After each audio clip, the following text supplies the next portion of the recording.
नमस्कार। अभी सबसे बड़ा ज्वलंत विषय ये है कि नीट के पेपर लीक हो गए, नेट का पेपर लीक हो गया। न्यूज़ में जो देखा उसमें समझ में ये आ रहा है कि 10 साल में 70 एग्जामिनेशंस में ये लीकेज हुआ है। ये सब क्यों हो रहा है? इसकी वजह क्या है?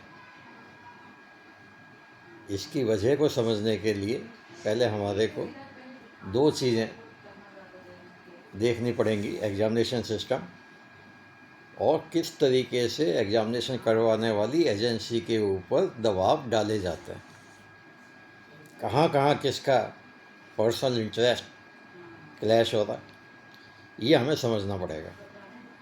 यदि हम एग्जामिनेशन सिस्टम जो बिहाइंड द कर्टेन है, जो पीछे है, आपको दिख नहीं रहा है, जिसमें एजेंसी अपनी मेहनत से काम करती है, उन स्टेप्स को देखेंगे तो वो स्टेप्स सारे फूल प्रूफ है, कहीं भी गलती होने के चांसेस नहीं है। यदि कहीं लीकेज है तो वो जो वहाँ शीर्ष बिंदु पे बैठा हुआ है वो उसको देख के आराम से बता सकता है कि ये लीकेज कहाँ हुआ है।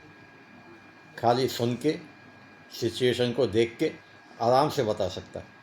यदि नहीं बता रहा है तो कोई ना कोई वजह है। ये एक बात है। दूसरी बात यह है कि जो भी ये लीकेज हो रहे हैं, इसके पीछे सबसे बड़ा कारण यह है सेंट्रलाइजेशन का।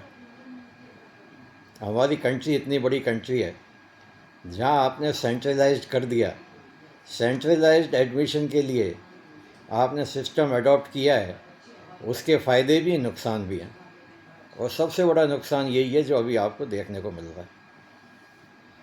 यदि वापस डिसेंट्रलाइजेशन हो जाए और अपने अपने स्टेट अपने अपने कॉलेजेस में एडमिशन दें, या अपनी अपनी यूनिवर्सिटीज़ अपने अपने एडमिशन दें, तो इस तरीके की चीज़ें कम करी जा सकती हैं। वहाँ इतनी तरह की दिक्कतें नहीं आएंगी। ये बहुत गहरा और बड़ा विषय है, बोलने के लिए इस पे बहुत है। मैं तो एक बहुत छोटा आदमी हूँ, ज़्यादा इसमें अब बोलना नहीं चाहूँगा। हिंट्स मैंने इसमें सब दे दिए हैं।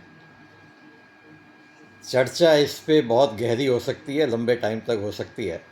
यदि कोई इंटरेस्टेड हो सीरियसली, मैं उससे व्यक्तिगत तौर पे विचार विमर्श कर सकता हूँ।